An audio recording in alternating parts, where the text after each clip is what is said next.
Hello friends, नमस्कार। मैं आपका अपना दोस्त धर्म सिंह आपके अपने यूट्यूब चैनल साइंस विद धर्म सिंह में आपका स्वागत करता हूं, अभिनंदन करता हूं।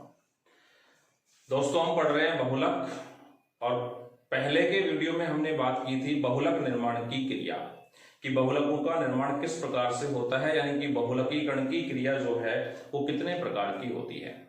तो यहां हमने बात की थी कि बहुलकीकरण की क्रिया जो है वो दो प्रकार की होती है, जिसको हमने एक को नाम दिया था योगात्मक अभिक्रिया या योगात्मक बहुलकीकरण, जबकि दूसरे को नाम दिया जाता है संगनन बहुलकीकरण।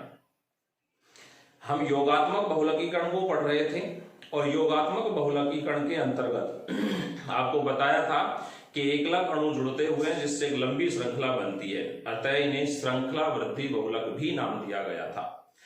योगात्मक बहुलकीकरण की क्रिया को हमने दो भागों में बांटा था, जिसमें से एक को नाम दिया था मुक्त मूलक योगात्मक बहुलकीकरण, फ्री रेडिकल्स एडिशन पॉलीमराइजेशन, और दूसरी जो है उसका नाम होता है आयनिक बहुलकीकरण।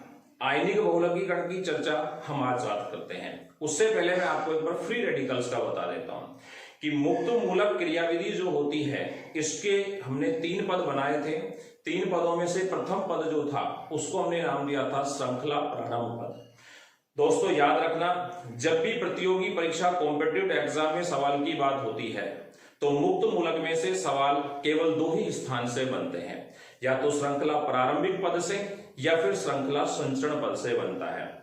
विशेषकर सवाल एक ही जगह से बनाया जाता है, श्रृंखला प्रारंभ पद से। और यहाँ पे याद रखना कि मुक्त मूलक क्रियाविधि को प्रारंभ करने वाला जो पदार्थ होता है वो होता है कोई भी परोक्साइड। और परोक्साइड के बारे में आपको बताया था कि यह ताप की उपस्थिति में अपघटित हो जाता है और किसका निर्माण करता है? मुक्त मूलक का निर्माण करता है। अब ये मुक्त मूलक किसी भी एकलक अणु के साथ जुड़ता हुआ जाता है और एक लंबी श्रृंखला बनाता है। इस पद को हमने नाम दिया था श्रृंखला संचरण पद, जबकि इसका तीसरा जो पद आता है उसे हमने नाम दिया था श्रृंखला समाप्ति पद, जिसके अंतर्गत दो बड़े मुक्त मूलक एक दूसरे से जुड़कर एक दूसरे को उदासीन कर देते हैं और इस प्रकार किसका निर्माण हो जाता है? बहुलक का निर्माण हो जाता है। आज हम बात करते हैं आयनिक बहुलकीकरण की। तो आज का हमारा जो चर्चा का विषय है वो है योगात्मक अभिक्रिया में दूसरा पार्ट, जिसको हम नाम देते हैं आयनिक बहुलकीकरण। और आयनिक बहुलकीकरण की जो क्रिया है इसे भी अध्ययन के लिए हम दो भागों में बांटते हैं। कौन कौन से दो भाग? तो इसका प्रथम जो भाग होता है उसे नाम दिया जाता है धनायनी बहुलकीकरण। इसे नाम देते हैं धनायनी बहुलकीकरण, ये इसका नाम होता है। जबकि इसका दूसरा जो प्रकार होता है उसे नाम दिया जाता है ऋणायनी बहुलकीकरण। उसे नाम देते हैं ऋणायनी बहुलकीकरण। तो आयनिक बहुलकीकरण की जो क्रिया है वो कितने प्रकार से होती है? वो क्रिया होती है दो प्रकार से, एक धनायनिक बहुलकीकरण और एक ऋणायनिक बहुलकीकरण। धनायनिक को आप कैटोनिक भी बोल सकते हो, इसे कैटोनिक पॉलीमराइजेशन कह सकते हैं, और ऋणायनिक को हम आयनिक बहुलकीकरण, आयोनिक बहुलकीकरण भी कह सकते हैं। अब हम धनायनिक बहुलकीकरण की बात करते हैं तो यह क्रिया कहां से शुरू होती है? तो याद रखना, इस क्रिया को हम चर्चा जिसकी कर रहे हैं तो हम चर्चा करेंगे पहले धनायनी बहुलकीकरण की। हम चर्चा पहले किसकी करेंगे? धनायनी बहुलकीकरण की हम पहले चर्चा करते हैं, उसके बाद पढ़ेंगे ऋणायनी। धनायनी बहुलकीकरण, इस क्रिया को भी हम तीन भागों में बांटते हैं, श्रृंखला प्रारंभ पद, श्रृंखला संचरण पद और श्रृंखला समाप्ति पद। लेकिन सबसे पहले हम बात करते हैं कि यह क्रिया शुरू कहां से होती है। तो यह क्रिया जो होती है, इस क्रिया के अंतर्गत जो अभिकारक या इस क्रिया को जो उत्प्रेरित करने वाला पदार्थ होता है वो कोई भी प्रोटॉन या फिर लुईस अम्ल होता है। याद रखना, यह जो अभिक्रिया होती है, आपसे पूछा जाता है यह अभिक्रिया किसके द्वारा उत्प्रेरित होती है। तो यह किसके द्वारा उत्प्रेरित होती है, यानी कि इस अभिक्रिया में उत्प्रेरक का काम जो करता है वो कौन करता है, यही प्रतियोगी परीक्षा के लिए सबसे महत्वपूर्ण सवाल है।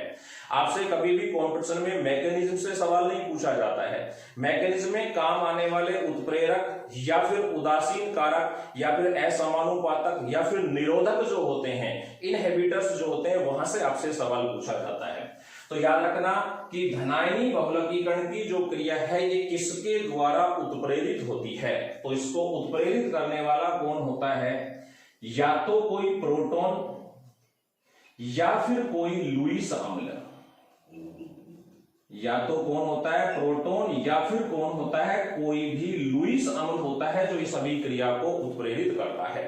यानी कि इस अभिक्रिया के अंतर्गत उत्प्रेरक का काम करने वाला या इस क्रिया में श्रृंखला प्रारंभिक जो पद होता है उसके अंतर्गत किसका उपयोग किया जाता है, तो किसका उपयोग करते हैं, या तो प्रोटॉन का या फिर किसका उपयोग करते हैं, किसी लुईस अम्ल का।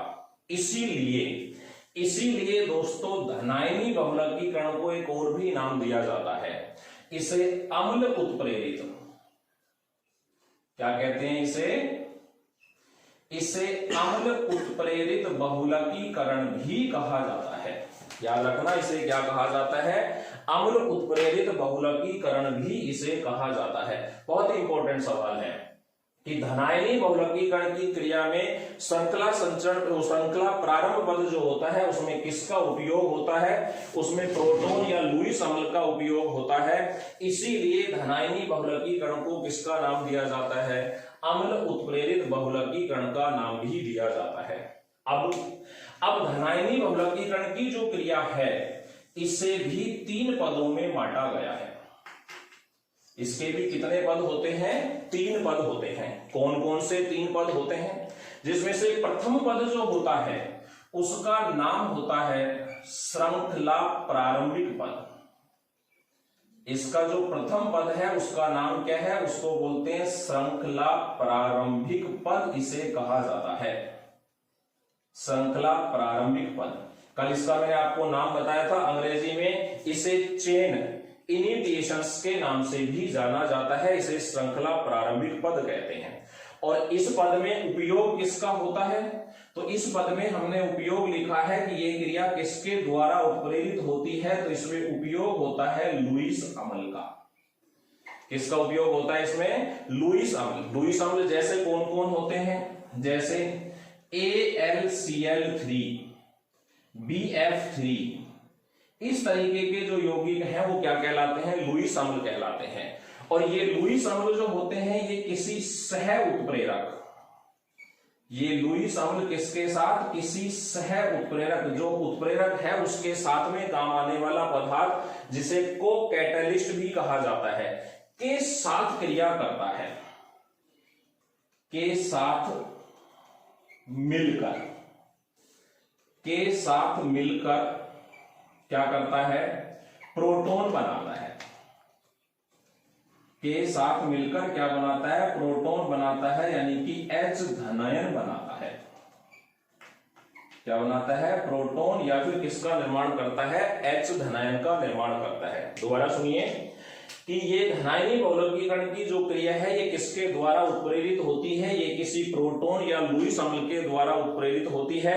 ये प्रोटॉन या लुईस अम्ल हमें कहां से प्राप्त होते हैं, तो जब लुईस अम्ल किसके साथ क्रिया करता है, किसी सह उत्प्रेरक को कैटलिस्ट के साथ क्रिया करता है, तो उत्प्रेरक और सह उत्प्रेरक दोनों की क्रिया से किसका निर्माण होता है, प्रोटॉन या फिर H धनायन का निर्माण होता है। अब ये H धनायन जो बना, या फिर एकलक अणु से ये क्रिया करते हैं, और एकलक अणु से क्रिया करके किसका निर्माण करते हैं, कार्ब धनायन का निर्माण करते हैं। किस प्रकार से, तो जैसे अपन एक लुईस अम्ल ले लेते हैं, और लुईस अम्ल हमने ले लिया AlCl3। लुईस अम्ल क्या लिया हमने, AlCl3, एक लुईस अम्ल हमने लिया।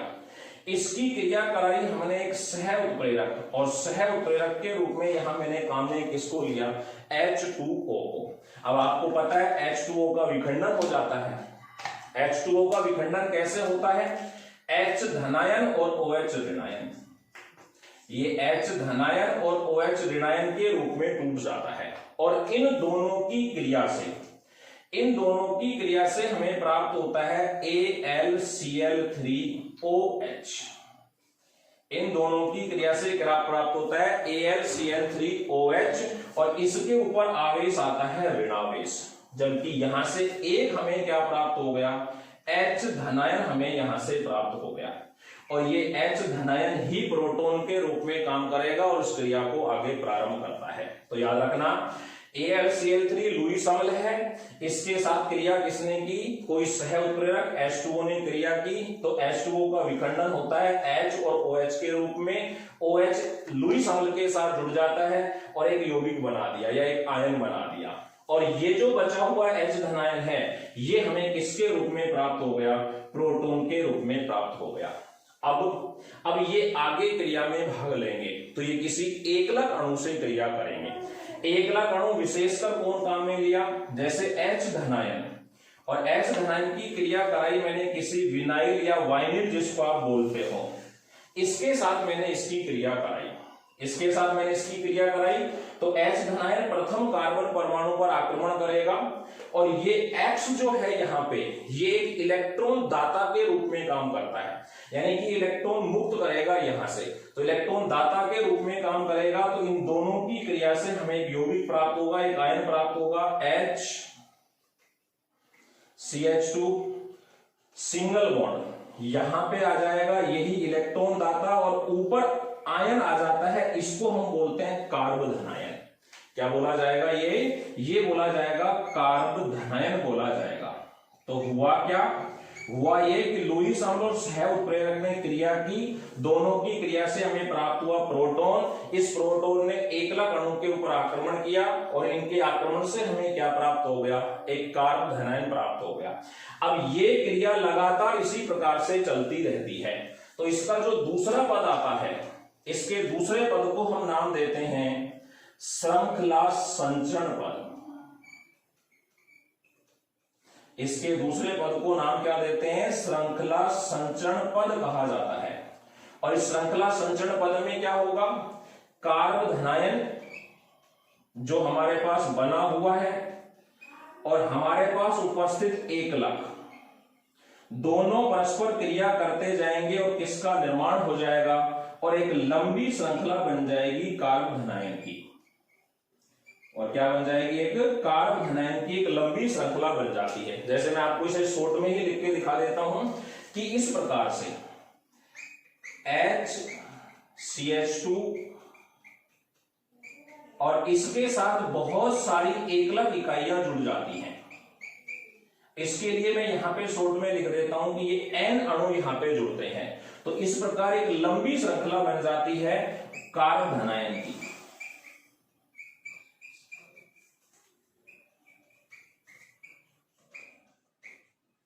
इसके साथ N, और फिर इसी तरीके से और जुड़ते हुए चले जाते हैं। ठीक है, तो एक अभी हुआ हमारा श्रृंखला प्रारंभिक पद, एक हुआ हमारा श्रृंखला संचरण पद।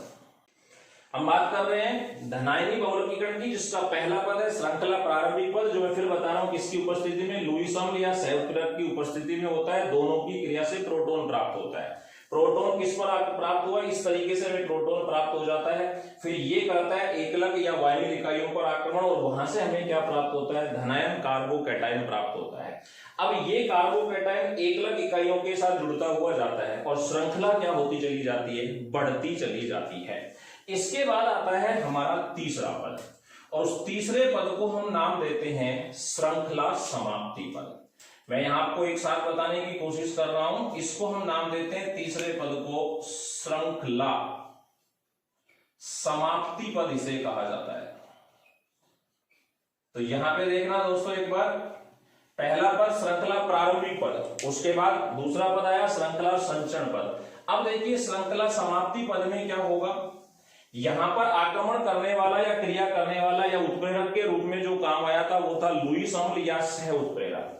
यहां एकलक इकाइयों के मिलने से क्या बना? श्रृंखला की समाप्ति हो, श्रृंखला आगे की ओर बढ़ती गई, श्रृंखला में वृद्धि होती गई। अब श्रृंखला समाप्ति पद के अंतर्गत आता है, तो ये जो श्रृंखला समाप्ति है ये दो तरीके से होती है। एक तो होती है स्वाभाविक रूप से, एक तो होती है स्वाभाविक रूप से, और एक होती है किसी नाभिक स्नेही के द्वारा। किसके द्वारा? किसी नाभिक स्नेही के द्वारा होती है।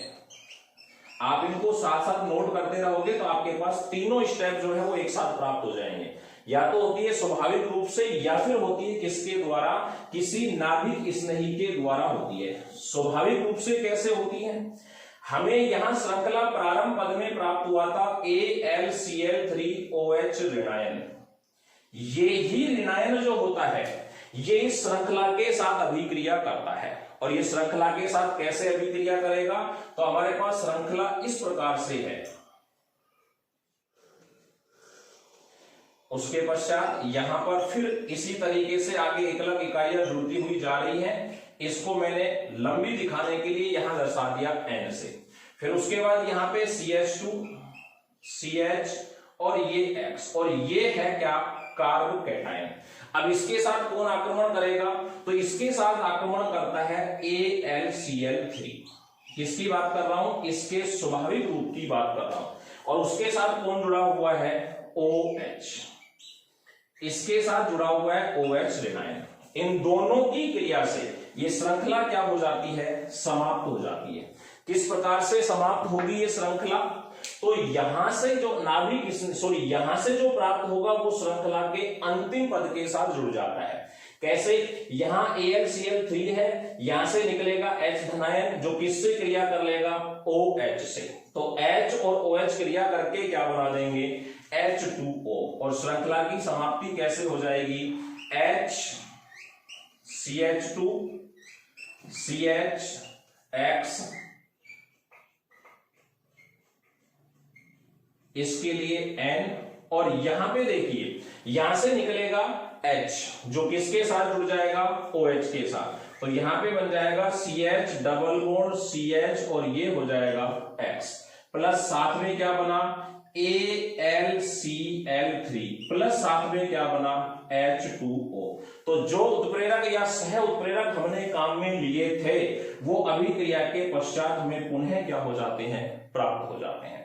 ध्यान देना, तीसरे पद की समाप्ति पद है। समाप्ति पद के दो तरीके से है। एक तो है स्वाभाविक रूप से, यानी कि इसमें बाहर से हमें कोई भी चीज डालने की आवश्यकता नहीं पड़ती है। अभिक्रिया में जो पदार्थ काम में आए थे वही पदार्थ जो है इसमें भाग लेते हैं। तो वहां हमें जो प्राप्त हुआ था श्रृंखला प्रारंभिक पद में AlCl3OH ऋणायन, यही सभी क्रिया में भाग लेगा। यहां से H धनायन मुक्त होगा जो OH से क्रिया करके H2O बना देता है, AlCl3 अलग प्राप्त हो जाता है, और ये हमें प्राप्त हो गया हमारा एक बहुलक। जबकि इसका दूसरा जो रूप है,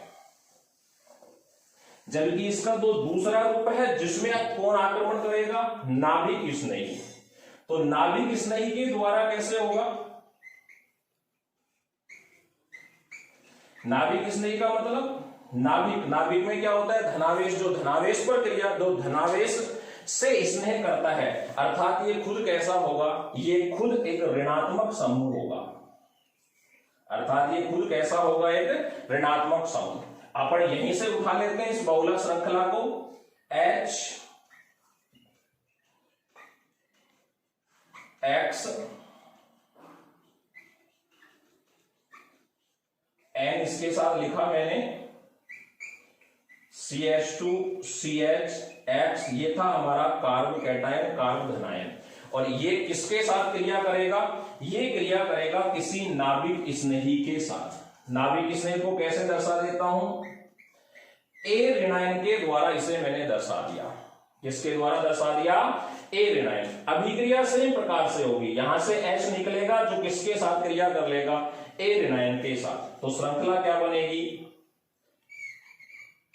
H CH2 CH X, ये श्रृंखला वृद्धि पद हो गया। और यहां सेम प्रक्रिया CH डबल बॉन्ड CH, यहां X और साथ में क्या बन गया? AH। तो श्रृंखला समाप्ति दो प्रकार से हुई, स्वाभाविक या फिर नाभिक स्नेही। स्वाभाविक में तो यहां जो प्राप्त है पदार्थ वही अभिक्रिया में भाग लेगा, और नाभिक स्नेही में कोई भी इलेक्ट्रॉन समूह, कोई भी ऋणायन समूह जो होगा वो किस पर? बहुलक श्रृंखला पर आक्रमण करता है, और इस प्रकार से किसका निर्माण करता है? बहुलक का निर्माण कर देता है। अब बात कर रहे हैं दोस्तों बहुलकीकरण के अंतर्गत जो अगली क्रिया थी आयनिक बहुलकीकरण, उसके दो भाग बताए थे, धनायनिक बहुलकीकरण या धनायनिक बहुलकीकरण और एक है ऋणायनिक बहुलकीकरण। धनायनिक बहुलकीकरण की क्रिया हमने अभी पढ़ी और अब हम बात करते हैं किसकी, ऋणायनिक बहुलकीकरण, एनायोनिक बहुलकीकरण, पॉलीमराइजेशन की बात करते हैं। इस क्रिया के अंतर्गत भी 3 पद होते हैं, वही सेम 3 पद है और तीनों पदों के नाम अभी बात, नाम की भी और वर्णन की भी बात अभी हम करेंगे। लेकिन उससे पहले हम बात करते हैं कि ऋणायनिक बहुलकीकरण की जो क्रिया है इसके अंतर्गत क्रिया कारक कौन होता है, उत्प्रेरक का कार्य कौन करता है। तो यहां जो उपयोग में लिए जाते हैं वो होते हैं प्रबल क्षार। इसके अंतर्गत जो उपयोग में लिए जाते हैं वो कौन होते हैं, वो प्रबल क्षार होते हैं, प्रबल क्षार। अब प्रबल क्षार के रूप में अगर बात करें तो जैसे किस किस की बात होगी, जैसे एल्किल सोडियम, जैसे हम किसकी बात करेंगे, यही आपके लिए सवाल होते हैं परीक्षा में, जैसे alkyl sodium, sodamide, sodamide, sodium या फिर लिथियम धातु के यौगिक, सोडियम या लिथियम धातु के यौगिक, ग्रिग्नार्ड अभिकर्मक, और कौन हो सकता है, ग्रिग्नार्ड अभिकर्मक, ये सभी इसके अंतर्गत, यानी कि यह क्रिया जो है इसमें उत्प्रेरक के रूप में या प्रारंभिक पद के रूप में जो काम करते हैं वो कौन होते हैं, प्रबल क्षार होते हैं। जैसे एल्किल सोडियम होता है, सोडामाइड होता है, सोडियम और लिथियम धातु के यौगिक होते हैं, ग्रिग्नार्ड अभिकर्मक होते हैं, और भी बहुत सारे एरिल व्युत्पन्न हो सकते हैं, एल्किल धातुओं के हैलाइड हो सकते हैं, ये सब इसके अंतर्गत उपयोग में लिए जाते हैं, जिसे हम बोलते हैं प्रबल क्षार। अब इसके 3 पद कौन कौन से हैं, तो प्रथम पद की बात करें तो वही होता है जिसका नाम हम काफी बार सुन चुके हैं, श्रृंखला प्रारंभिक पद, श्रृंखला प्रारंभिक पद इसे कहा जाता है। ये हमारा पहला पद है इस क्रिया का। ऋणायनिक बहुलकीकरण के पहला भाग जो होता है, पहला पद जो है वो कौन है, श्रृंखला प्रारंभिक पद।